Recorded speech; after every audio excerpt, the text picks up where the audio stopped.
Good morning students. कैसे हैं आप लोग अच्छे से पढ़ाई कर रहे होंगे। हम जानते हैं कि अभी आप लोग की थोड़ी सी पढ़ाई में रुकावट व्यवधान आ गई है, लेकिन फिर भी हमें ज़्यादा चिंतित नहीं होना है और हम लोग अपना पढ़ाई को निरंतर बनाए रखेंगे। जैसे कि आप लोगों को पता है, आप लोग महाविद्यालय से इन्फॉर्मेशन मिला होगा कि अब हम लोग के लिए ऑनलाइन क्लास की व्यवस्था होगी। तो आप लोग के लिए ऑनलाइन व्यवस्था की गई है, ऐसा नहीं है, ठीक है। तो अब हम लोग अच्छे से अपना पढ़ाई को निरंतर आगे करते हुए हम लोग ऑनलाइन की पढ़ाई करेंगे, ठीक है। तो आज पहले मैं अपना परिचय दे देता हूँ। मेरा नाम रितेश कुमार आर्य।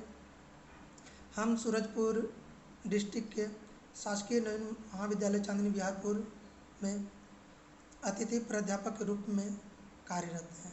हम समाजशास्त्र विषय को पढ़ाते हैं। आज हम बीए पार्ट 2 की जो फर्स्ट टॉपिक है वर्ण व्यवस्था, उसके ऊपर हम लोग चर्चा करेंगे, थोड़ा अध्ययन करेंगे, ठीक है। तो आगे बढ़ते हैं। चलिए हम लोग देखते हैं वर्ण व्यवस्था।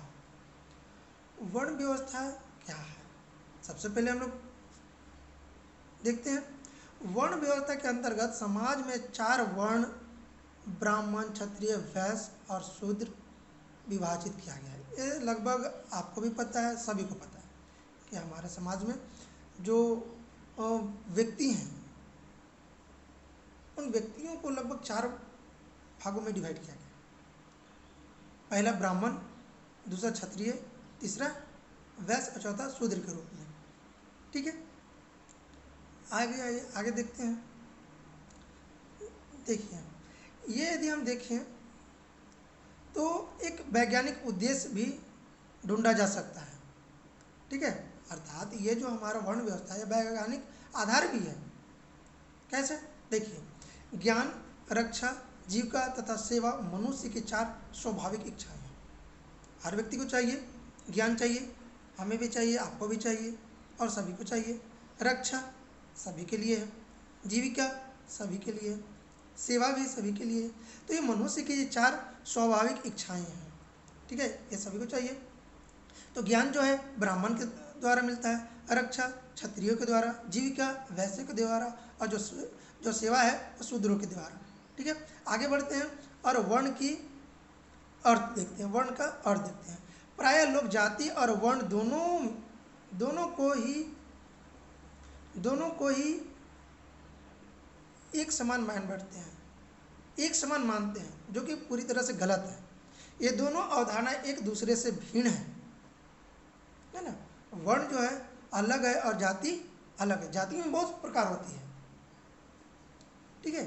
जाति जो है वो आपका बंद व्यवस्था है, लेकिन वर्ण खुली व्यवस्था है, ठीक है।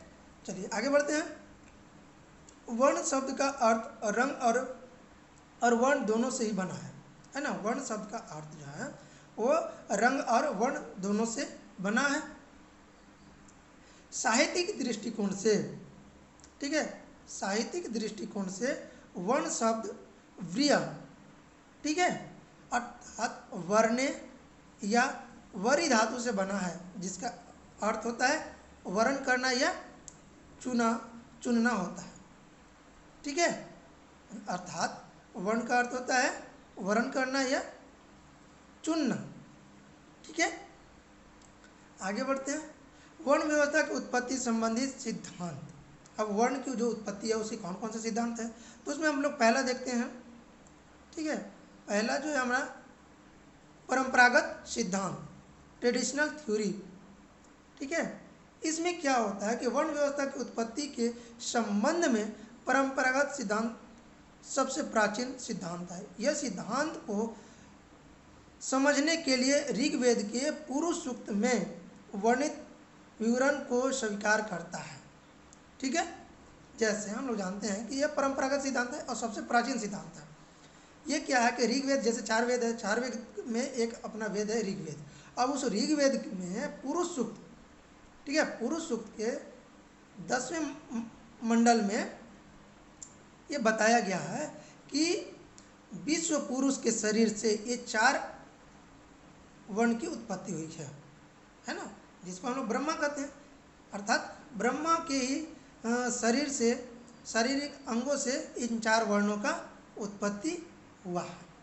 ठीक है, तो देखिए पहला माना जाता है मुख से ब्राह्मण। ठीक है, पहले माना जाता है मुख से ब्राह्मण। तो ब्राह्मण जो हैं उनका कार्य क्या है? उनका कार्य शिक्षा दीक्षा देना, पूजा पाठ कराना और हवन यज्ञ करवाना। ठीक है, चलिए आगे बढ़ते हैं। बाहु से क्षत्रिय। ठीक है, बाहु अर्थात बाह से जो है क्षत्रियों का उत्पत्ति हुआ है।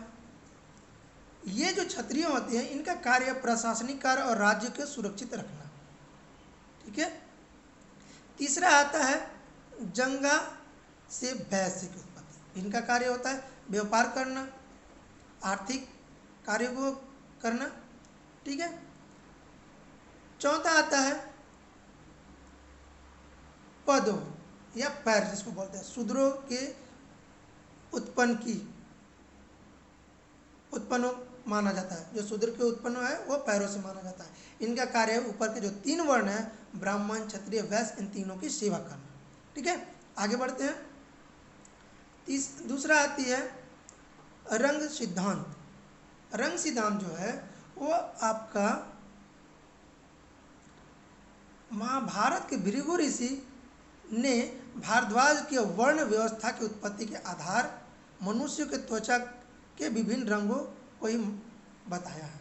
ठीक है, महाभारत के जो भृगु ऋषि थे उनके भारद्वाज ने उनके रंगों के आधार से बताया कि जो ब्राह्मण होते हैं उनकी जो रंग होती है वह सफ़ेद होता है। ठीक है, और जो क्षत्रिय होते हैं उनका रंग जो होता है वो लाल होता है, और जो वैश्य होते हैं उनका रंग जो होता है पीला होता है, और जो शूद्र होते हैं वह काले होते हैं। इस तरह से हम देखें कि रंग सिद्धांत। ठीक है, आगे बढ़ते हैं। और तीसरा है आपका कर्म तथा धर्म का सिद्धांत। ठीक है, कर्म तथा धर्म का सिद्धांत। वर्ण उत्पत्ति को समझने के लिए कर्म व धर्म के सिद्धांत का सहारा लिया गया है। ठीक है, पहला देखते हैं। पहला जो कार्य है वो आपका है पठन पाठन, धार्मिक कार्यों और बौद्धिक कार्यों की पूर्ति। ठीक है, जो पठन पाठन कार्य करते हैं, जो धार्मिक कार्य तथा जो बौद्धिक कार्य करते हैं उनको ब्राह्मण माना जाता है। ठीक है, जिनका हमारा जो टॉपिक है वो कर्म तथा धर्म है। तो कर्म क्या है? पढ़ाने का। ठीक है, और धार्मिक कार्य भी जो होता है। ठीक है, तो पठन पाठन, धार्मिक कार्य तथा बौद्धिक कार्यों की पूर्ति करना ब्राह्मण के होता है। ठीक है, नेक्स्ट देखिए आपका राज्य व्यवस्था का संचालन तथा समाज की रक्षा। ये जो राज्य व्यवस्था होती है तथा राज्य को संचालन करना तथा वहाँ की सुरक्षा को प्रदान करना, ये कार्य होती है किनकी? क्षत्रियों की। ठीक है, तीसरा आती है आर्थिक क्रियाओं की पूर्ति। आर्थिक जो क्रिया होती है उसको करने वाले कौन होते हैं? वैश्य होते हैं। समझ में आ रहा होगा आप लोगों को। चलिए चौथा देखते हैं। चौथा जो है आपका सेवा है। तो सेवा करने वाले कौन होते हैं? शूद्र होते हैं। ठीक है, तो इस आधार से हम देखें तो जो हमारा कर्म तथा धर्म का सिद्धांत है वह 4 भागों में डिवाइड किया गया है। चौथा देखिए, चौथा आता है अपना गुणों का सिद्धांत। ठीक है, तो वर्णों की उत्पत्ति गुणों के आधार पर हुई है, यह विश्वास भी कुछ लोग करते हैं। कुछ लोग का मानना है, कुछ का विश्वास है, उनके गुण के आधार से भी हम 4 भागों में डिवाइड किए हैं। पहला जैसे हम लोग जानते हैं कि सतो, रजो और तमो 3 गुण होते हैं। अब 3 गुण में जो सतोगुण होता है, वो ब्राह्मण होता है। ठीक है, सतोगुण जो होता है वो ब्राह्मण माना जाता है। रजोगुण जो क्षत्रियों का माना जाता है। ठीक है, और तमो मिश्रित तथा रजोगुण प्रधान, ठीक है। तमो मिश्रित मतलब थोड़ा सा मिक्स है, अर्थात थोड़ा क्षत्रियों का भी और जो आपका चौथा है तमोगुण उसका भी मिश्रित होता है, मतलब दोनों का मिश्रित। तमो मिश्रित और रजोगुण प्रधान ये जो होते हैं वो वैश्य होते हैं, ठीक है। और चौथा जो तमो गुण प्रधान जो होते हैं वो आपके होते हैं शूद्र। तो इस तरह से गुण के आधार पर भी डिवाइड किया गया है 4 भागों में।